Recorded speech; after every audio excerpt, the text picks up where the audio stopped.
In this episode of Motive Tech, we look at why dyno readings vary so much between types, brands and workshops, as well as the differences between a chassis and a hub dyno.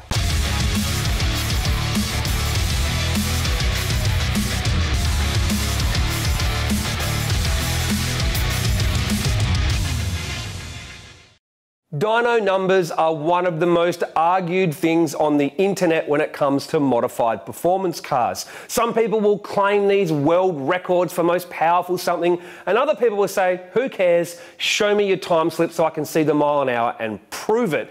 Now in this Motive Tech video, we're going to talk about the reasons why dyno figures vary so much, and to be honest, why they can't be compared quite often. Now before we go any further, make sure you subscribe so you don't miss out on all of our future Motive Tech videos. We're heaps of them on our channel and plenty more to come. Now firstly, I will say this, a dynamometer is a tuning tool. The end. All that matters is what you started with and what you finished with when you were tuning your car on the dyno that day. The peak number really, well, can't really be compared. The only thing you really can compare between cars located in different parts of the world is the ET and mile per hour over a set distance, such as the quarter mile. But even those results aren't always relatable due to track prep and the timing equipment used. Now the reason dyno figures are argued so much is because they vary so much, and they really do, between the different types of dynos, the different brands of dynos, and even how those dynos are used all around the world. For example, I've had a GTR that I was helping work on that made 800 horsepower at the hubs up in Queensland, bought the car to Sydney, put it on a different dyno down here and made 650 wheel horsepower. Was the car slower? No, the dynos just read differently. Now you may have heard me before say, is that Australian kilowatts or American horsepower, or is that British BHP or Japanese PS? And the reason I say that is because different brands are more prominent in different countries, and they measure the horsepower differently and even use different software and calculations. And what we're going to do in this video is try and cover those topics so that you can understand why a dyno figure from the UK probably isn't relatable to one in Australia or in America at all.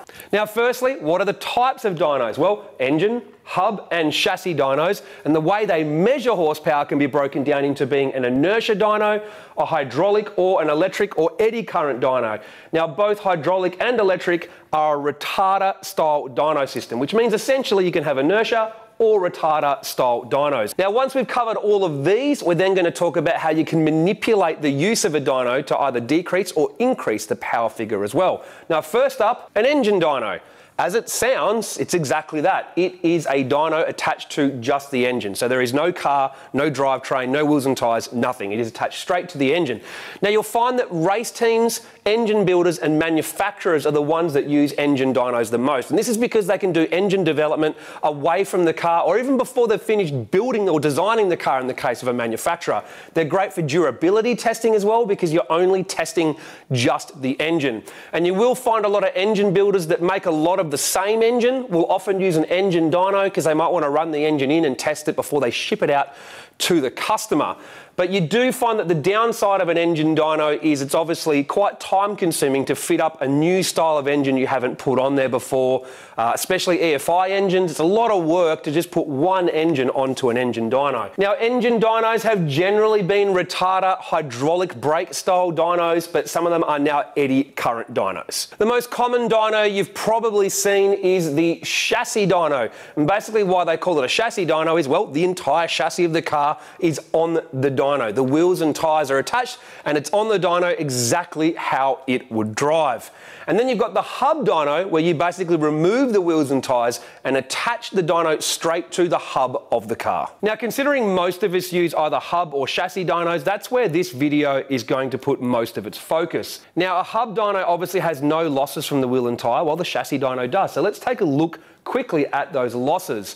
Now, obviously the weight of the wheel and the diameter of the wheel and tyre package has a big influence on that loss. Not only have you got the weight of the wheel itself, but its diameter helps determine its centripetal forces, or how much inertia the wheel and tyre has. The heavier and bigger it is, the harder it is to turn it, therefore you get losses. If you can imagine a car getting dyno with 22-inch wheels versus 17-inch wheels, on the dyno it's going to make less power with the big heavy wheels and tyres, the same as if you drove a car with big heavy wheels versus lightweight racing wheels. So what happens in real life also happens on the dyno. The next thing to look at though is the tyre itself. First up is the tyre compound. If you have a semi-slick or a drag radial or something that's got a very soft compound, it's going to heat up a lot and you're going to suffer a lot of friction losses, which is why a car on R-comp semi-slicks or drag radials seems to make less power on the dyno than an old hard street tyre. Then you've got tyre pressure as well, which comes back to heat and friction losses. The alignment of the car can actually be a loss as well. So some cars might have, stance negative camber and only have 100 millimeters of contact patch, while something might have a 295 tyre on it, so it can read lower again. Now the last factor to look at is tyre distortion. Now this happens when you pull the car down onto the rollers. You're basically compressing the tyre and distorting the bottom of it, giving it a flat spot. Now, why does that matter? Well, that matters due to the calculation, because when you look at a tyre normally and then look at it with a flat spot on the bottom like this, you'll find that the diameter on this one is smaller. And why does that matter so much? Well, it's got to do with how you calculate horsepower. And horsepower is essentially torque times RPM divided by 52. So if you change the diameter, you're going to change the RPM. So if that RPM is now smaller because you have a smaller diameter, then your horsepower number is going to go down as well. As you can see, there's a lot of reasons why you get wheel and tyre losses and a lot of variables between comparing a chassis dyno number and a hub dyno number. Now, before we go start looking at retarder versus inertia dynos, we're going to show you some real world examples of the difference between a chassis and a hub dyno. Now, we're going to use mainline dynos for this comparison, as it's the same brand, the same retarders, the same software, and the same calculation method used to derive horsepower. Literally the only difference is one measures on a roller and one measures on the hub of the car. Now, you can't really compare different brands of hub and chassis dyno, as they may have different software and different styles of dyno. Now, we have two examples. First up, our GR Yaris. We dyno tuned it on 24 PSI on the chassis dyno at Power Tune and made 195 kilowatts or 261 horsepower. We then put it on the hub dyno at Power Tune with no changes whatsoever. We used the same ramp rate, gear and start and finish speed, making it an identical test, and the power was 228 kilowatts or 306 horsepower. So that means each wheel and tyre is worth 17 kilowatt when comparing hub to chassis.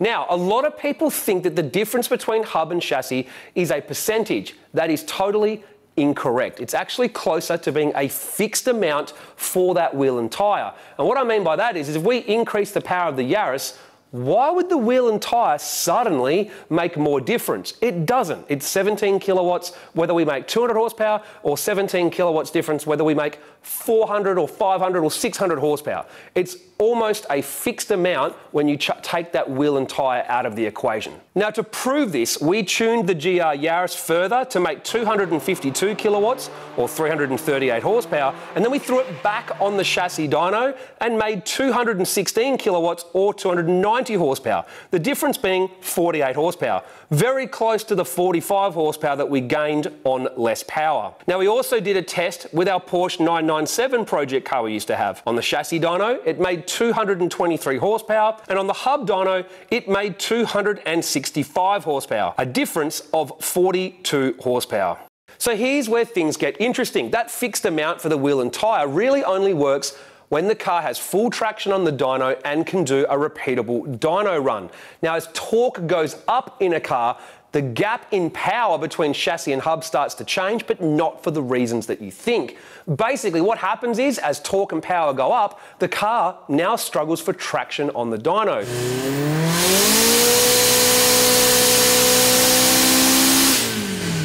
If you get wheel spin on the dyno, you get an inaccurate reading. And the other thing that happens as power goes up is you start strapping the thing harder to get traction.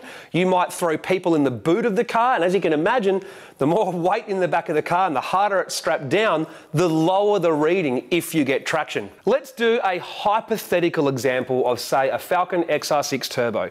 Now, they make a lot of torque and a lot of power, so they're very hard to get traction on a chassis dyno and can sometimes be quite unrepeatable due to that as well.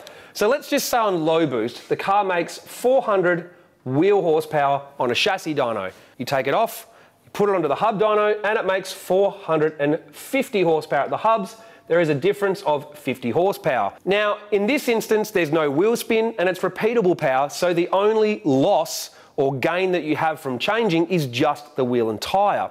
But here's the thing, when you up the power and you've got way more torque and now you're starting to get wheel spin on the dyno and you've got to strap it differently, you might make 750 horsepower at the wheels on the chassis dyno, take it off, put it on the hub dyno, you might go 900 and have a difference of 150 horsepower. Now here's the thing, the wheel and tyre isn't suddenly worth 150 horsepower. The wheel and tyre is still only worth 50. The other 100 horsepower that you've changed is purely just due to the fact that you now have an accurate reading. So when it's on the chassis dyno, you'll find it might come on to boost, get a bit of wheel spin here, and then it might taper off and flatten out because you can't accurately measure the power because it's strapped down so hard. But then you put it on the hub dyno, comes on, and you just get a nice, smooth, repeatable power curve.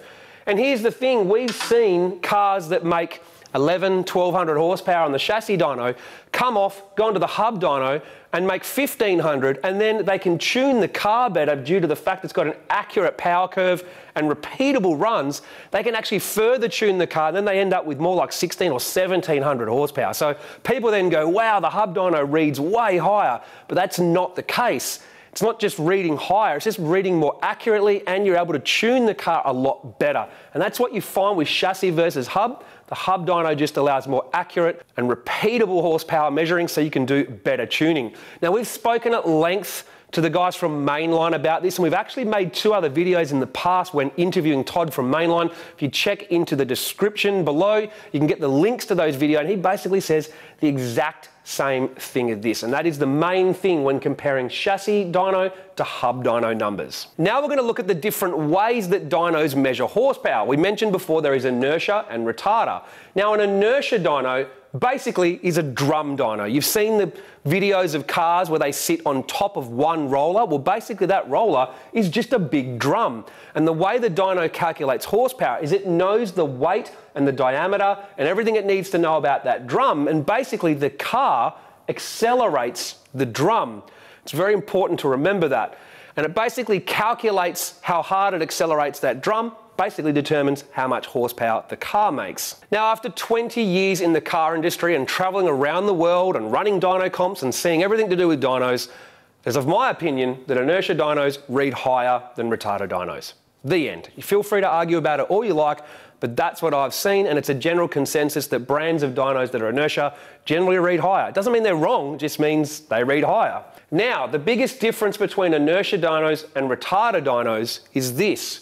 On an inertia dyno, the car accelerates the dyno. On a retarder dyno, the dyno accelerates the car. Now let me explain. So you can either have a hydraulic brake, which is liquid passing through it like you see on a Dynapack hub dyno, or an eddy current style dyno, which is basically means you have an electronic retarder attached to the rollers or the hub. And basically what happens on a retarder dyno is you set a start speed, a finish speed, and you set a rate of acceleration. And what the dyno's actually doing is forcing the car to only accelerate at that preset rate. And the way it measures horsepower is via a load cell that measures the torque being applied to the retarder as a result of controlling the speed. So basically, the two are backwards from each other in the way that they work. Now, what this means on a retarder dyno, you may or may not have noticed this, but when you set the start speed, the finish speed, and the rate of acceleration, it doesn't matter whether your car makes 200 horsepower or 2,000 horsepower, the length of the dyno run will be exactly the same. So if we start at 80 kilometers per hour, and we go to 200 kilometers per hour, which is a pretty common start and finish speed on the dyno, and the rate of acceleration is 10 kilometers an hour per second, basically what that means is that dyno run is going to last for 12 seconds. Doesn't matter if it makes 200 horsepower or 1,000 horsepower. This is the figure that determines how long that dyno run will take. So how do you determine the start and finish speed and also the ramp speed on that style of dyno? Well, a good tuner knows from experience, but essentially the start speed is somewhere below where it makes full boost, so it gets the chance to come on, and the finish speed is basically either just after rev limiter or just before it, depending on how you want to try and tune the car, but it's so that you can get the entire run. And it's also based on gear ratio, tyre size, etc. But a good tuner will know the start and finish speed, and obviously should try and dyno your car in the 1-to-1 gear ratio. Now, what ramp speed should you use on the car? Well, the tuner will know that from experience, but the general rule of thumb is the more power it makes, the quicker you want it to accelerate. So a 200 horsepower car might have 5 kilometers per hour per second, 1500 horsepower might have 20 kilometers an hour per second. But here's the thing, a good tuner knows you want to load the car up for long enough to make sure the car is tuned safely. If you make it be like an inertia dyno and it comes on boost and just whoop and just literally the run's over in 2 seconds once it cracks boost, that's not what the car drives like in real life. So you are not replicating the load on the car that it will have in real life. And that's actually why I've seen a lot of cars get tuned on an inertia dyno, go to the track and grenade. Because there's way more load on the car in real life, the aero load and just the load of being in that gear at that speed. But on a retarder dyno, you can really make the car work hard and make sure that it's safe. So if your tuner says to you, oh, I've done a really quick ramp weight to look after the car, quite often that is ridiculous and it's actually the opposite and really poor tuning. Now, one of the big differences between an inertia and a retarder dyno is that an inertia dyno can only measure power while it's accelerating. If it is at the constant speed, it doesn't measure power. Why? Well, because it's all about the inertia, and that inertia has to change or move, etc., so it can measure the power. So basically, if you're trying to tune a car on an inertia dyno and you want to hold it at a fixed speed and go for varying load, you can't. As soon as you touch the throttle, it will accelerate again. You might as well have the car on a hoist in the air. Now, when it comes to a retarder dyno, because it's basically measuring the amount of electrical current required to stop the car from accelerating more than the dyno, you can actually set a fixed speed on the dyno, and then basically as you squeeze on the throttle and you build boost or you build load on the engine, the power will just go straight up like this. So you can basically measure different throttle positions, different boost levels at different RPM and build a 3D tuning map on the dyno. And this is so beneficial to tuning. It really is. You can even go to parameters beyond what you'd ever find on the street. And you can also simulate what might happen at a racetrack in various corners. I just can't stress enough how important this ability is for a tuner on the dyno.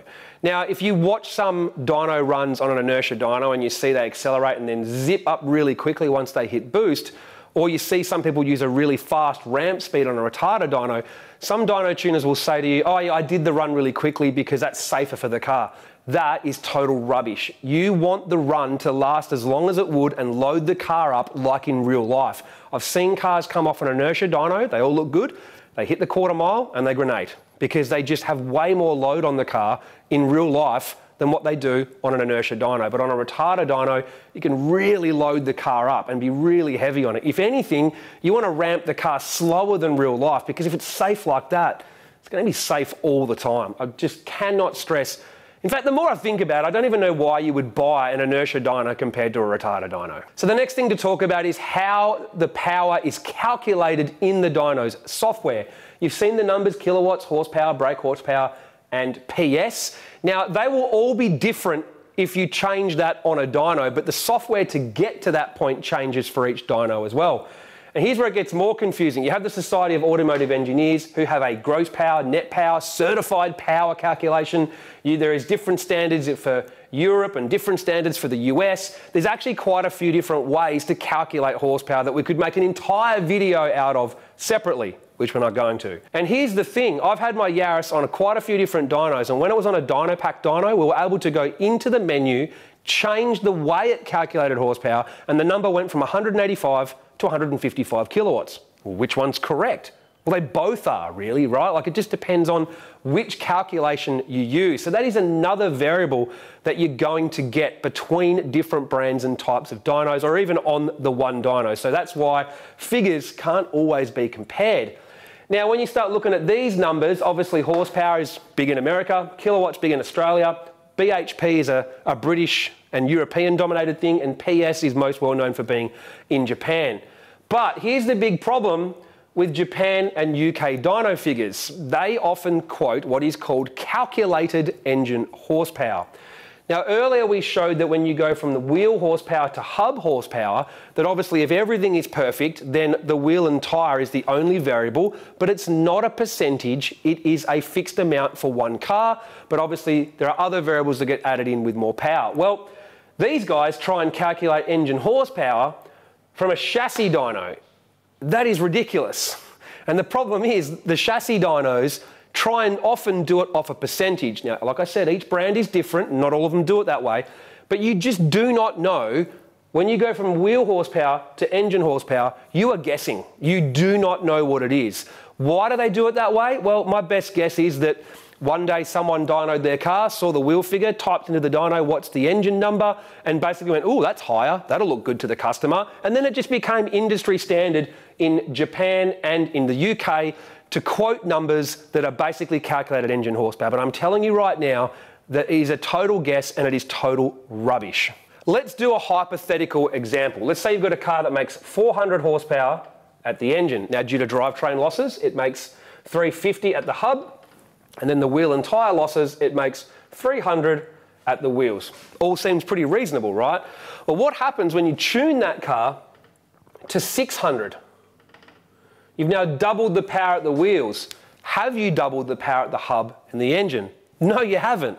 The ratio is not what's fixed. It's the losses that are more likely to be fixed. So you're probably only going to make 650 at the hubs, that extra 50, and then you're going to make 700 at the engine. Now, like I said earlier though, as power goes up and those variables start to kick in more, it becomes more of an unknown. It really does. So when you're trying to calculate engine horsepower from wheel horsepower, it is a guess. And as far as I'm concerned, when you're dealing with modified cars, you should only ever quote wheel horsepower or hub horsepower. Now, I couldn't help myself and I wanted to try it too. I had my R32 GTR on the dyno and it was making 785 wheel horsepower. Now, we jumped into the software of the dyno, told it to give us calculated engine horsepower, and it pumped out 949 horsepower, a gain of almost 165 horsepower. Now, do you think that number is legit? Who knows, but it looks good, right? And that's probably why a lot of people in certain countries use calculated engine horsepower. Now, another thing that used to bug me is back in the early 2000s when you were reading all the magazines about these big cars in Japan that were coming over to Australia, they would leave Japan with a power rating of, say, 800 or 900 PS, and then we'd put it on the dyno here in Australia and it would only make 500 wheel horsepower. And obviously you can imagine that calculated engine PS, well, it was pretty dramatised. Now, we actually have a great example of that. Back in 2007, we went over to Japan with Mark Berry and High Octane Racing with the R32 GTR Time Attack car. It got dynoed just before it left and made 572 wheel horsepower on a chassis dyno. Now, it ran low 10s down the quarter, so we knew it was fast. We put it on a dyno in Japan with the same fuel. Yes, it was a little bit colder air temperature, but it jumped to 794 PS. Now, the staff from that tuning shop were pretty impressed, but not for the same reason I was. That was 222 horsepower more than it read in Australia. So as you can imagine, ever since then, I've always taken Japanese power figures with a grain of salt, as well as UK tuning power figures as well. It doesn't mean that they're wrong, it just means that they're not comparable to the way that we're measuring horsepower in Australia. So before you get all impressed by a 1000 PS GTR that you saw built in Japan, or you get impressed by a piggyback tuning box that brings your GR Yaris to 350 brake horsepower, or a twin turbo Viper that makes 2500 horsepower, stop and think about it and say to yourself, how was that power measured and is it comparable? And that's the whole point of this video. We're not trying to tell you that people's dyno numbers are wrong. We're just telling you that that dyno number was calculated differently for so many reasons, and there is so many variables. So my GTR making 900 horsepower at the hubs here in Australia, it might make 1000 somewhere else, or 750 somewhere else, or might make exactly the same on a mainline dyno in the US. And that's the point. You can't compare dyno figures between brands, locations, and honestly, even workshops if you want to get down to a T. And that is why you can never have a dyno record. Now, the last thing I want to talk about in this video is how to fudge the dyno, whether that's either up or down, and there is a few ways to do it, and it's different for each dyno brand and type. Now, first up is atmospheric conditions. Some dynos have a weather station in them that they automatically take barometric pressure and air temperature, and they do a calculation to kind of basically set a standard. So if it's colder than that, they'll adjust the power figure. If it's hotter than that, they'll adjust the power figure. So basically, if you run the car on a 40-degree day or a 10-degree day, that calculation and that correction should then make the same power. Now here's the thing, some dynos let you input the temperature. So if it's a 20-degree day and you type in 45 degrees as the air temperature inside the room, well, the dyno is going to correct that figure and it's going to correct it up so that you make more power. It's as simple as that, really. The next one is intake air temperature. Some dynos have a little temperature probe that you can put in your engine bay next to your air filter so you can measure the intake air temperature, which is different to the ambient temperature in the room, so you can try and make corrections based on that. But that's ridiculous. Your car drives around with the bonnet closed. If it gets a lot of hot air in the engine bay, why should that be a correction, right? It's not a correction, it's ridiculous. So some people will get that intake air temp sensor and put it near the exhaust manifold and bam, car makes another 50 horsepower. So as far as I'm concerned, that intake air temperature probe that you've got on your dyno, hang it on the wall and don't ever touch it. Ever. Naughty. Hit you on the hand. No more, all right? Leave it on the wall, because if you use the intake air temp probe, you are fudging the dyno. The next one is the calculation method. Like I said earlier, you can literally change in the menu of some dynos how power is calculated and fudge the number. How you strap the car on the dyno. Now, if the car's low powered and doesn't break traction, you can do the straps really loose, let it lift up onto the roller, and you'll get a higher power number. And obviously on the flip side, strap it tight, lower the power number. The ramp rate can change the power figure. And some people will manipulate that ramp rate to try and either spike the car up onto boost or find a way to get it come on stronger and try and bump that power up. Which gear you use can also change the power level. You're meant to do it in 1-to-1. Some cars do it in lower gears, maybe due to the finish speed of the dyno run. And how you even start your run can manipulate the power curve. So when you're holding a static speed for the start point of a dyno run before you press space bar and the dyno starts its run, because just remember, the dyno, it accelerates and lets the car accelerate with it, not the other way around. You might only have part throttle, or you might have full throttle, or you might hold the full throttle for a while and let it build boost before you start the run. Now, when you start your run, if you only have very light throttle, the power might start down here, and then it goes up, and you have a power curve like that.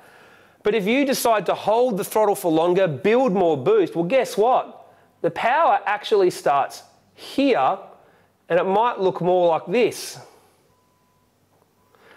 Now, when you're showing that graph to somebody, that one looks better, right? Looks like you made more low down power, made more low down torque, but all you did was load the car differently before you started the run and made it look like you had more. But here's the thing, you should always have full throttle and build boost before the run, and that's why the graph should look like that. So, as you can see, there is a lot of ways to fudge the numbers on a dyno. We could make a video about each of these with proof, but after running dyno comps and being in the car scene for 20 years, I can tell you that these things are what are going to change your dyno numbers the most. So as you can see, dyno numbers are very hard to compare. So what do you do about it? Go get a lap time or a time slip. The end. Now, if you like this tech feature and you want to see more of them as they come out, make sure you subscribe down below and tell us in the comments what ridiculous dyno numbers have you seen and other ridiculous comparisons.